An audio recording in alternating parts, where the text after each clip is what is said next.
Hi everyone, this is Samir, and today I'm going to talk about neuromuscular junction. The objectives of this topic are we should be able to draw the diagram of a neuromuscular junction to describe the events in the neuromuscular transmission, classify the neurotransmitter blockers and give the mechanism of the action, name of the common disorders. We will discuss some disorders here also. So let us begin with our discussion. Firstly, introduction. Neuromuscular junction is also known as the myoneural junction or motor and plate. So, it is a junction between the axon terminal and the membrane of a muscle. Junction between the axon terminal and the membrane of a muscle is known as the neuromuscular junction. It's under it's understood by the name. So, action potentials from one nerve is transmitted to the muscle through this junction. Okay, let us discuss about the structure. It is made up of what you call as this axon terminal, presynaptic presynaptic membrane, the postsynaptic membrane, and the synaptic cleft. Let us discuss all these three in a little detail. Presynaptic axon terminal. Okay, neuron innervating the skeletal muscle fiber is the motor neuron. Near the muscle fiber, it loosens its myelin sheaths and divides into the axon terminals. Let me clear this point here. As we have two types of the neurons, the first is the myelinated one, and the second is the non-myelinated one. The myelinated neurons have the myelin sheaths around the axon, but at the axon terminal, the myelin sheath is absent.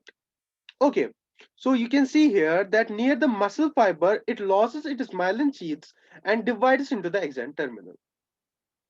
Each terminal is expanded at the tip. At the tip, it is expanded to form the synaptic knob, which is also known as the terminal button. We will discuss about it in our presentation.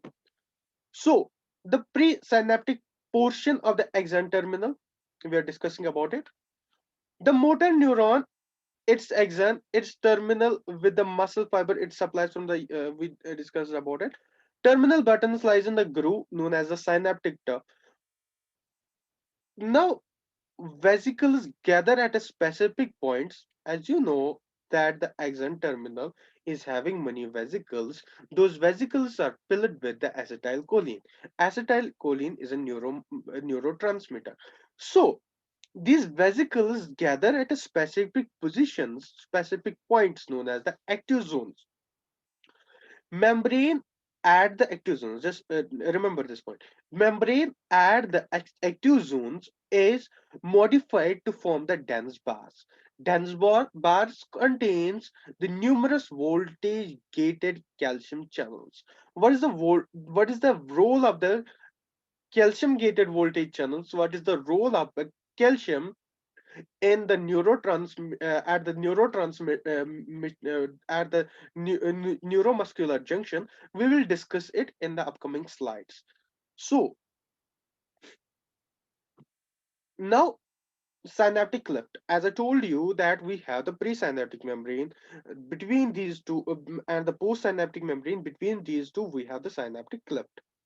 Let us discuss about the synaptic cleft here. You can see it in the diagram also.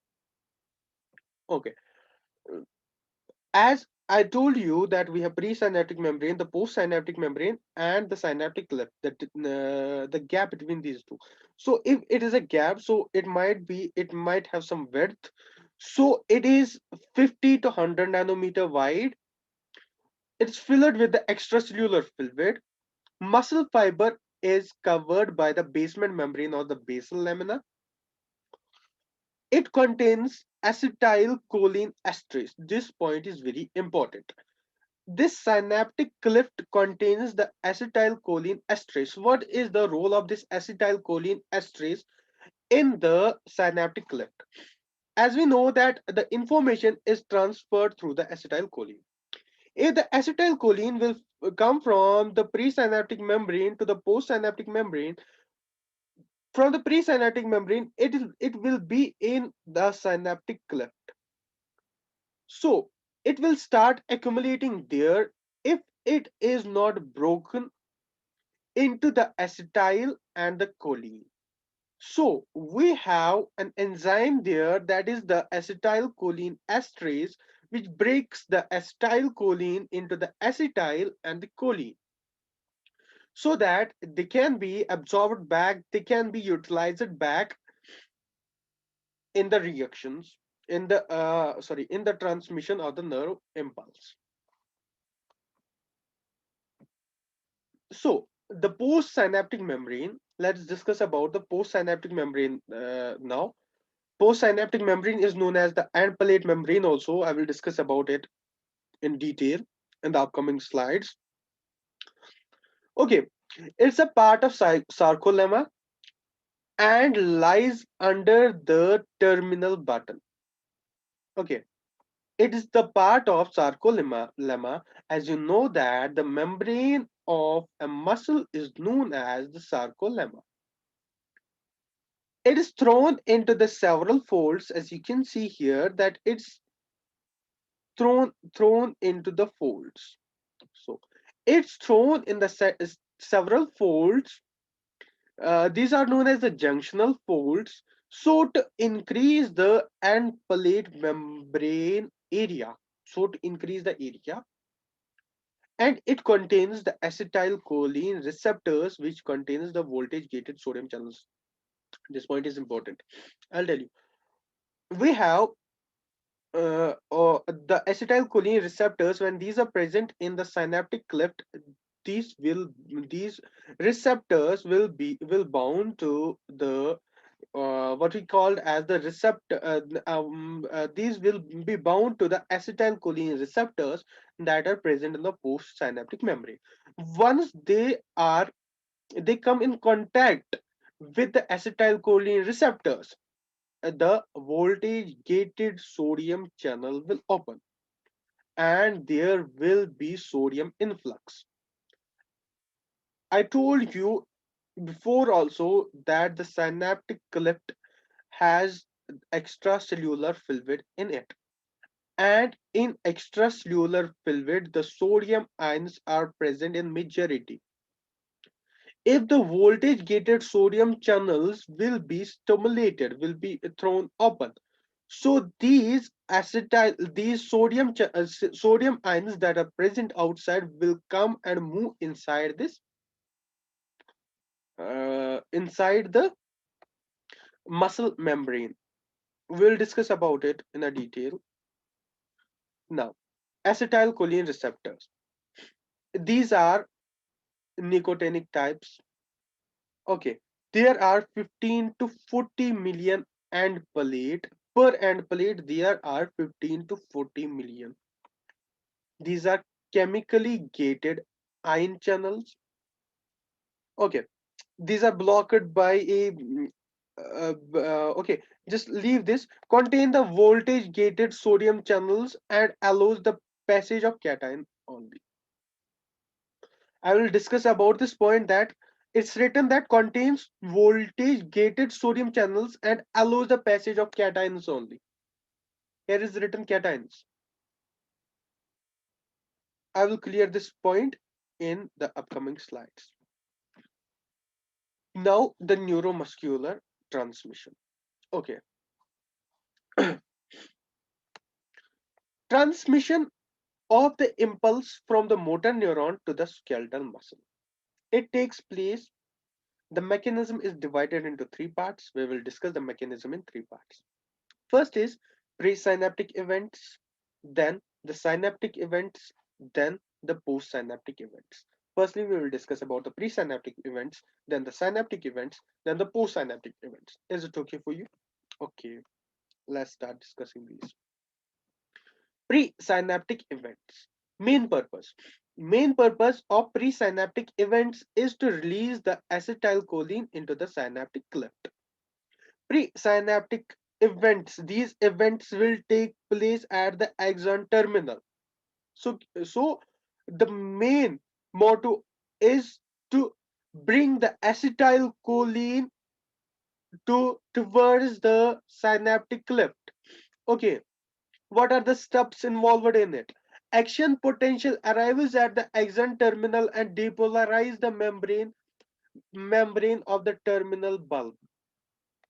Okay, the action terminal arrives at the axon terminal and depolarizes the membrane, activates and opens the voltage gated calcium channels. Calcium influx will take place, increases the movements of the microtubules and causes the vesicles, the presynaptic membrane. Wrong, please. So what will happen? As the impulse will come from the dendrites towards the axon. When it will reach the axon, the voltage gated calcium channels will open. There will be the influx of calcium. What is the role of the calcium? The calcium will move these synaptic vesicles towards the membrane. Okay, so the synaptic vesicles are at a particular places, but with the influx of the calcium, these synaptic vesicles will move towards the presynaptic membrane. Now, what will happen there? There will be the release of acetylcholine in the cleft. And the process involved here is exocytosis. We have discussed all this in the previous videos. Okay. Now, what are the presynaptic events? The presynaptic event is contal release. One vesicle of acetylcholine is conta. Process of release of one vesicle is contal release. Okay. As you can see here, the Sarkarts, Euler, and this is history. So I'm not going to discuss about it. You can read it from here. Why did you want to remove the acetylcholine from the neuromuscular junction? This is the question which we discussed in the beginning. How was the acetylcholine from is removed from the neuromuscular junction, which we are going to discuss in the future slides? NTS are the removed from the okay. Synaptic cleft events. We have discussed about the presynaptic events. In the presynaptic events, you should remember only one thing, that there will be the influx of the calcium ions, and the calcium ions will stimulate the movement of the vesicles towards the membrane, and the acetylcholine filled vesicles will release the acetylcholine to the synaptic cleft. Now we will discuss what will happen to the acetylcholine in the synaptic cleft. Okay. Binding of acetylcholine, main purpose is to bind the acetylcholine to the receptor of the postsynaptic membrane. On the way, some are hydrolyzed by the acetylcholine esterase and remaining act on the receptors. We discussed about this point. Now, postsynaptic events. Main purpose. Main purpose is to generate the action potential in the sarcolemma. How it will be generated? Let's look at it. Look on it. Okay, acetylcholine diffuses into the cleft and binds with the postsynaptic acetylcholine receptors. Receptors are acetylcholine gated ion channels. Ion channels have five subunits. When two molecules are attached, conformational changes occur in the tubular channel and open it. There will be the influx of sodium. There will be sodium influx. So, as these are the acetylcholine gated channels, once the acetylcholine will bound to the receptor on the postsynaptic membrane, the voltage gated sodium channels will open and there will be the influx of sodium. Rest you can read from the slide. Okay, development now. Main topic, development of end plate potential. As the resting membrane potential, RMP means resting membrane potential, of postsynaptic membrane is minus 80 to minus 90 millivolt. Influx of the sodium channels causes the local positive potential change, that is end plate potential. It is localized, non-propagated, does not obey all or none rule.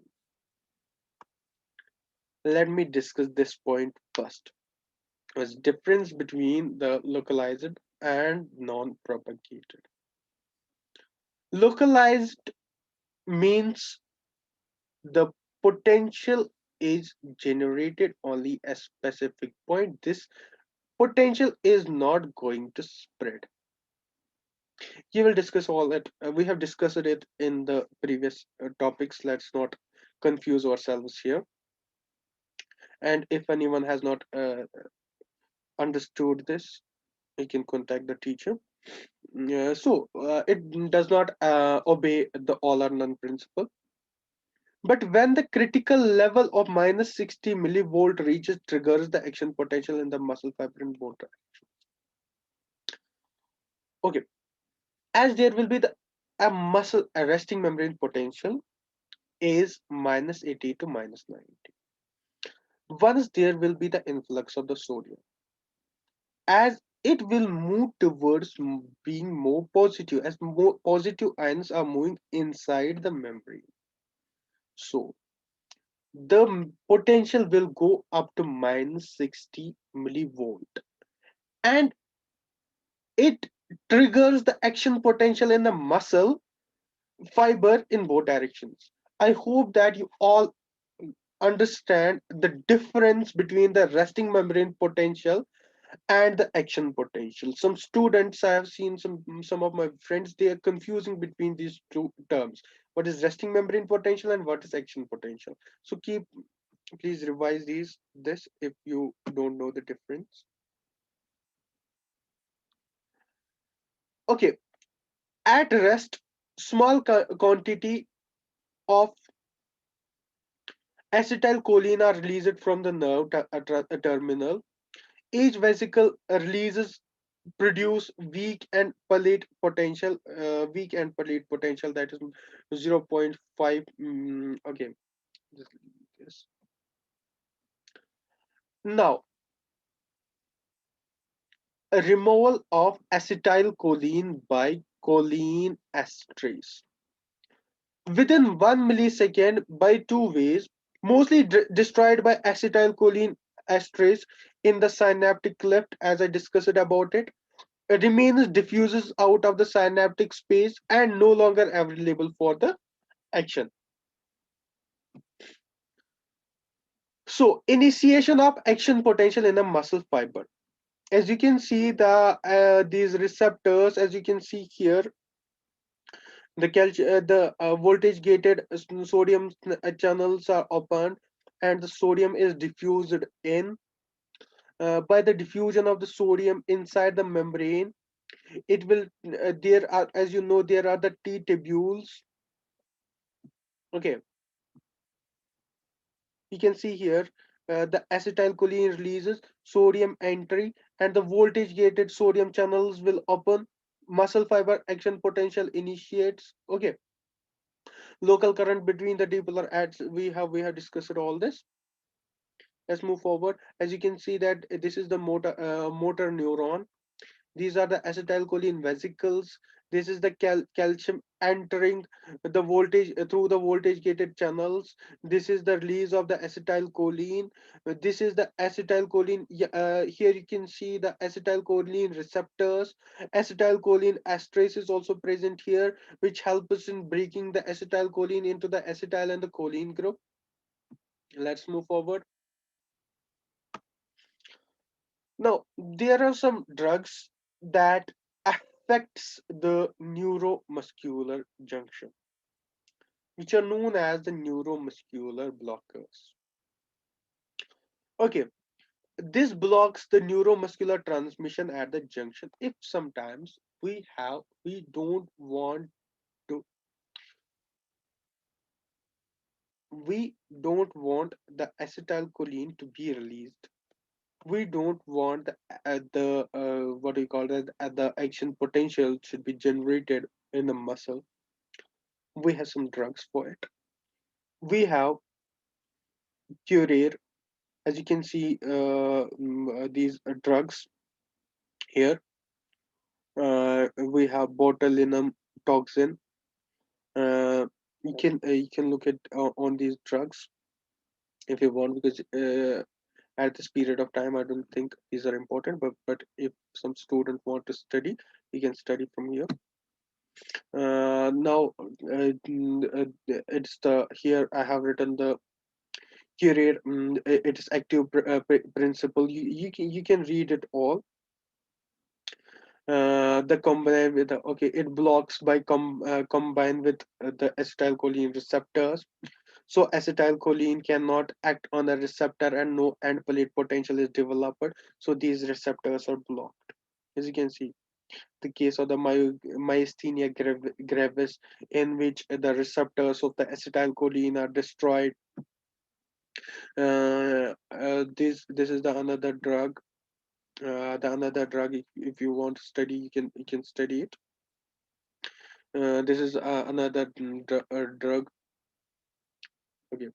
Now there are neuromuscular stimulators, drugs having the acetylcholine-like actions. We have the methylcholine, we have the carbachol, and the nicotine. Okay, nicotine is also here. Special focus. Okay, but these are either not destroyed or destroyed very slowly by the acetylcholine esterase, so causes the rapid stimulation and continuous action of the muscle and muscle spasm. And keep this point in your mind.